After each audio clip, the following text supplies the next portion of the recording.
Hello everyone, welcome back to my YouTube channel. तो आज इस सेशन में हम डिस्कस करने वाले हैं पॉलिटी का सेट 2। तो ये बेसिकली हम जामिया के एंट्रेंस एग्ज़ाम के लिए, चाहे वो एमए का हो चाहे बीए का, वहाँ ये क्वेश्चंस आपको हेल्पफुल रहेंगे। तो स्टार्ट करते हैं वीडियो को। आज हम डिस्कस करने वाले हैं सेट 2 पॉलिटी एंट्रेंस एग्ज़ाम के लिए। तो फर्स्ट क्वेश्चन है हमारा, which part of the Indian constitution is known as the Magna Carta of India. So Magna Carta of India जो है किस पार्ट को कहते हैं? So basically Magna Carta of India कहा जाता है फंडामेंटल राइट्स को। एंड फंडामेंटल राइट्स जो है हमारे आर्टिकल 12 से आर्टिकल 35 तक आते हैं, ठीक है। एंड ये हमारा कौन से पार्ट में इंश्योराइन है? पार्ट 3। तो ऑप्शन बी जो हो जाएगा यहाँ पे राइट आंसर हो जाएगा। पार्ट 3 है हमारा फंडामेंटल राइट्स, जिसे मैग्ना कार्टा ऑफ इंडिया कहा जाता है। अगर हम पार्ट 2 की बात करते हैं, पार्ट 2 है हमारा सिटीजनशिप से रिलेटेड, ठीक है। नेक्स्ट क्वेश्चन है, the objective resolution which formed the basis of the preamble was moved in the constituent assembly by। so objective resolution की अगर हम बात करें तो ऑब्जेक्टिव रिजोल्यूशन जवाहरलाल नेहरू ने जो है ये मूव किया था कॉन्स्टिट्यूंट असेंबली में। एंड डेट भी 13 दिसंबर 1946। 13 दिसंबर 1946 को ऑब्जेक्टिव रिजोल्यूशन कॉन्स्टिट्यूंट असेंबली में मूव किया था जवाहरलाल नेहरू ने, और इसी के बेस पे है हमारा preamble। Option C is the right answer. The next question is, who was the first chief justice of independent India. First chief justice पूछ रहे हैं इंडिपेंडेंट इंडिया के। The right answer is HJ. Kania. HJ. Kania. एंड इन्होंने 1 साल तक जो है as a chief justice service provide की थी। सो यहाँ पे 1950 टू 1951 तक इनका टेन्योर था। HJ. Kania was the first chief justice of independent India. The next question is, the joint sitting of both houses of parliament presided over by. So joint sitting की अगर हम बात करें तो दोनों हाउस की जब जॉइंट सिटिंग होती है पार्लियामेंट में तो उसे कौन हेड करता है? तो उसे हेड करते हैं स्पीकर ऑफ द लोकसभा। तो ऑप्शन डी जो हो जाएगा यहाँ पे राइट आंसर हो जाएगा, speaker of the Lok Sabha. The next question is, which schedule of the constitution contains the list of recognised languages in India. So किस शेड्यूल में बेसिकली ऑफिशियल लैंग्वेजेस के बारे में बात की गई है? तो the right answer is 8th schedule में। एंड 7th शेड्यूल में 3 लिस्ट मेंशन की गई है, state list, union list and concurrent list. So 7th schedule है लिस्ट के लिए, 8th शेड्यूल है लैंग्वेजेस के लिए। यहाँ पे 9th शेड्यूल की बात करें तो immune from judicial review.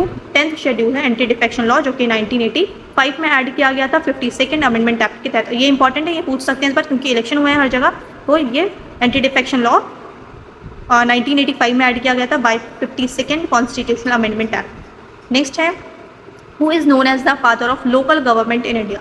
So local self government. So father of local self government की अगर हम बात करें तो the right answer is lord Ripon. इन्होंने 1882 में एक रिजोल्यूशन लेके आए थे, लोकल गवर्नेंस रिजोल्यूशन 1882 में। So lord Ripon is the right answer.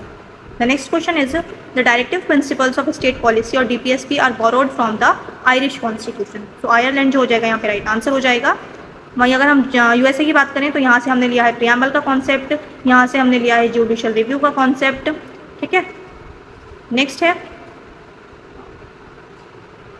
Which body audits the receipts and expenditure of the union and state government. तो कौन जो है ऑडिट वगैरह जो है पार्लियामेंट का, स्टेट लेजिस्लेचर का, वो कौन देखता है? वो देखते हैं हमारे CAG, controller and auditor general of India, under article 148। ये पोस्ट कौन से आर्टिकल में? 148 में। सीएजी का आर्टिकल कौन सा? 148। पूछ सकते हैं, इंपॉर्टेंट है, नोट कर लीजिएगा article 148। The next question is, the quit India movement started after the failure which mission. तो कौन सा मिशन के फेलियर के बाद क्विट इंडिया मूवमेंट जो वो स्टार्ट हुआ था? The right answer is Cripps mission. Cripps mission 1942 में आया था। इसके फेलियर के बाद क्विट इंडिया मूवमेंट स्टार्ट हो गया था, जिसमें डू और डाई का जो है स्लोगन दिया था महात्मा गांधी ने। तो यहाँ पे option A is the right answer. Next है, who was the first Indian woman to become the president of Indian National Congress. एक चीज़ यहाँ पे इंपॉर्टेंट है, यहाँ पे पूछ रहे हैं फर्स्ट इंडियन वुमेन। तो फर्स्ट इंडियन वुमेन के बारे में पूछ रहे हैं। अगर आपसे फर्स्ट सिर्फ वुमेन पूछें, अगर यहाँ पे इंडियन नहीं होता, तब आंसर होता आपका एनी बसंत, ठीक है। कि फर्स्ट वुमेन कौन थी जो इंडियन नेशनल कांग्रेस को जिन्होंने प्रिजाइड किया था? तो वो थी एनी बसंत। पर यहाँ पे पूछ रहे हैं फर्स्ट इंडियन वुमेन। तो फर्स्ट इंडियन वुमेन की बात करें हम तो वो थी सरोजनी नायडू, ऑप्शन बी, जो कि 1925 में इन्होंने प्रिजाइड किया था कांग्रेस सेशन को। सो 1952 1925 से, ठीक है।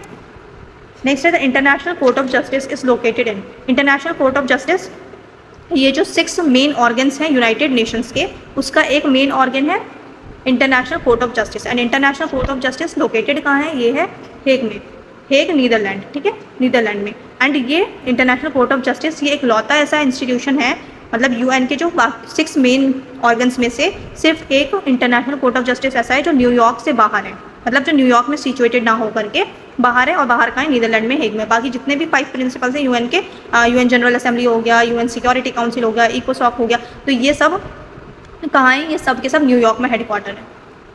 नेक्स्ट है which article empowers the president to impose president's rule in India. तो प्रेसिडेंट रूल कल मैंने आपको बताया था आर्टिकल 356।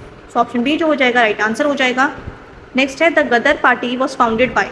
गदर पार्टी किसने फाउंड की थी, लाला हरदयाल ने फाउंड की थी। एंड ईयर कौन सा था, 1913।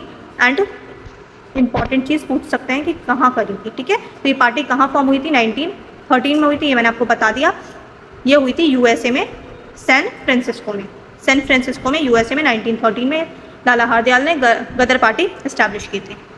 सो गदर जो है पहले स्टार्ट हुई थी एज ए वीकली मैगजीन, ठीक है, तो ये भी आपको पता होना चाहिए।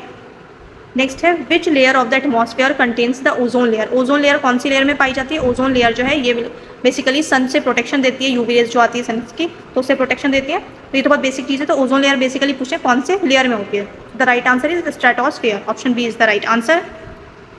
नेक्स्ट है the fundamental rights in the Indian constitution are. So absolute है, नहीं, बिल्कुल भी एब्सोल्यूट नहीं है, रिस्ट्रिक्शंस हैं। सो फंडामेंटल राइट्स जो है क्या है, जस्टिसेबल है। मतलब अगर हम इसके लिए, अगर हमारा कोई वायलेट राइट, जो राइट हमारा है फंडामेंटल राइट, अगर उसकी कोई वायलेशन कर रहा है, कोई वायलेट कर रहा है हमारा राइट, तो हम उसके लिए कोर्ट जा सकते हैं। तो ये जस्टिसेबल इन नेचर है। तो ऑप्शन बी जो हो जाएगा यहाँ पे राइट आंसर हो जाएगा। नेक्स्ट है who appoints the chief election commissioner of India. Chief election commissioner को अपॉइंट कौन करते हैं, अपॉइंट करते हैं प्रेसिडेंट ऑफ इंडिया। तो ऑप्शन सी जो हो जाएगा यहाँ पे राइट आंसर हो जाएगा, प्रेसिडेंट ऑफ इंडिया। नेक्स्ट है in which year was the right to information act passed. So RTI pass हुआ था 2005 में, right to information act 2005। Next है the national song of India Vande Mataram was written by. किसने लिखा है नेशनल सॉन्ग, तो ये तो बहुत इजी क्वेश्चन है, ये लिखा है Bankim Chandra Chattopadhyay. So option B जो हो जाएगा राइट आंसर हो जाएगा। Which state was the first to be created on a linguistic basis. तो लैंग्वेज के बेसिस पे कौन सा फर्स्ट स्टेट था इंडिया में जो बना था, तो 1953 में आंध्र प्रदेश फर्स्ट स्टेट था इंडिया का जो लैंग्वेज के यानी कि लिंग्विस्टिक बेसिस पे बना था। सो ऑप्शन सी हो जाएगा राइट आंसर। नेक्स्ट है Amnesty International is an organisation associated with. So Amnesty International की अगर हम बात करें तो ये किससे रिलेटेड है, ये है ह्यूमन राइट्स से related. Option B is the right answer, human rights. Next है यहाँ पे the public accounts committee of the parliament has how many members. तो पब्लिक अकाउंट्स कमेटी में कितने मेंबर होते हैं, टोटल होते हैं 22 मेंबर्स, जिसमें से 15 होते हैं from Lok Sabha and 7 members from Rajya Sabha. So option B is the right answer.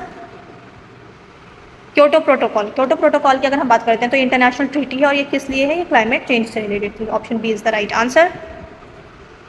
Next है who was the first governor general of independent India.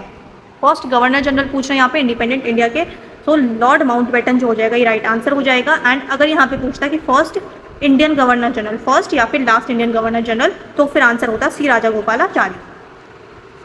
Next है the supreme court of India was inaugurated on.